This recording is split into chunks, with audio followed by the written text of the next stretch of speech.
Olá, turma. Vamos falar um pouco sobre Camões hoje. A gente está estudando classicismo, né? Então a gente viu que é uma escola que retoma muito os valores clássicos, que ela realmente ocorreu na época do Renascimento, um renascimento cultural, um renascimento artístico, que valorizava muito o equilíbrio, a simplicidade, a harmonia, e que ela é muito caracterizada por ela trazer um novo estilo, que é o doce estilo novo, né? A questão de ter aqueles poemas de decassílabos, uma nova forma. Era uma coisa que eles valorizavam muito, era a forma do poema. E Camões, ele foi, não vamos dizer um dos, mas o mais importante poeta da época.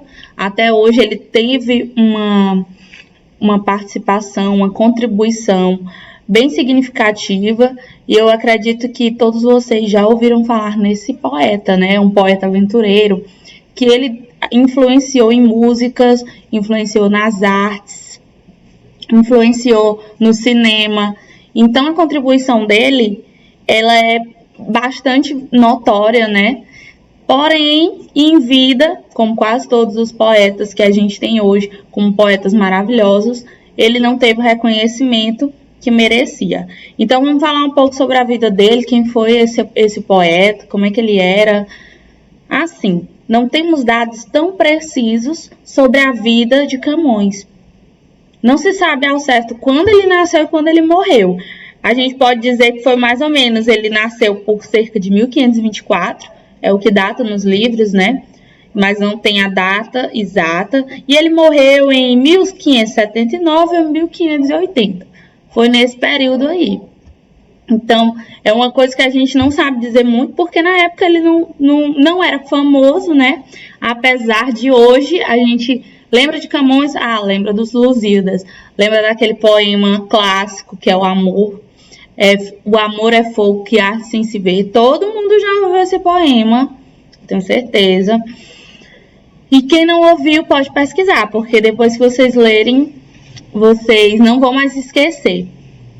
Então, o que mais que tem sobre a vida dele é que ele, por vezes, disseram que ele não era um aluno tão interessado, mas houve um outro tempo que ele foi. Então, a outra dualidade, outra característica que a gente não pode dizer, ele foi isso ou ele foi aquilo. Camões apresenta essas questões, essas incógnitas, né?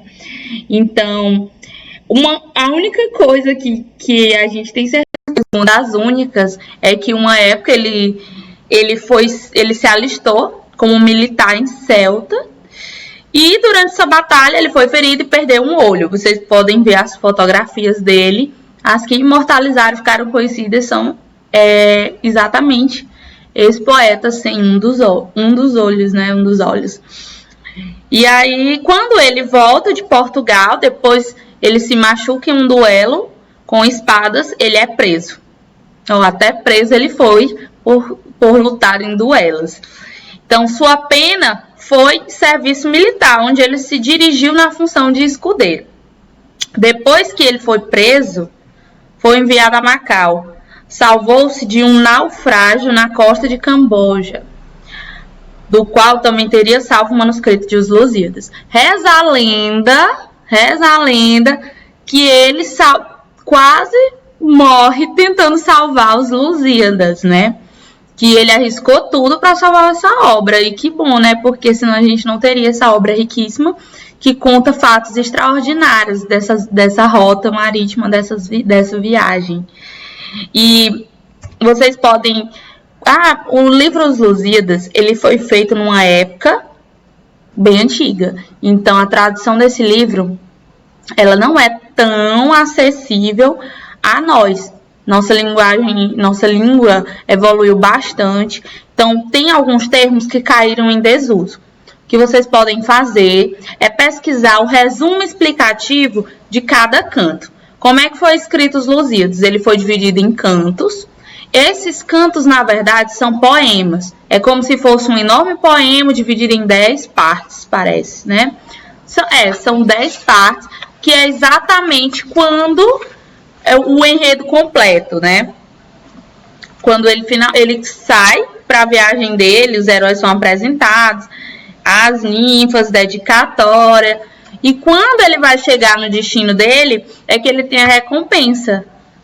É um dos melhores cantos, que é entre o 9 e o 10, quando eles chegam na Ilha dos Amores. Então, essa parte eu vou deixar para vocês pesquisarem, porque é muito interessante a história. A tradução. Até no material de vocês tem essa rota, né? Essa rota toda desenhadinha, desde o cântico 1 até o 10º. E aí vocês vão poder acompanhar. Ele foi todo escrito seguindo o doce estilo novo. Então, a forma dele são versos decassílabos com acento.